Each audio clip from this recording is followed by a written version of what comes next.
Okay. Good evening. Ang ating best player of the game, of course, ang ating shooter of the game, Mr. CJ, with total of 10 points, 5 assists, and of course, 6 rebounds. Bro, dikit ang laban. Parang hanggang fourth quarter, di talaga sila nag-give up. Anong ginawa natin na adjustment when it comes, lalo na yung nasa second period tayo?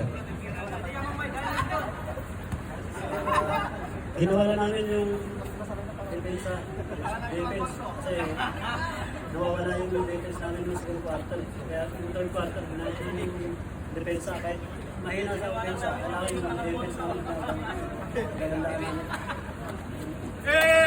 Ayos. Tama nga no, ang depensa tayo nagpapanalo. Sir, nakailang games na tayo. Nakalaban natin mga ibang teams. So, ano yung nakikita pa natin na medyo kailangan natin paghandaan na team at anong gagawin natin para sa next na ball game natin? Dapat yung pagandaan kasi medyo malakas pa na team na kailangan. Mas malakas ata yung ibang team na hindi ka nakalaban. Tulad ng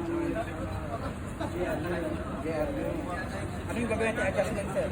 Kailangan teamwork lang, teamwork sa nagtiwala sa teammates para manalo.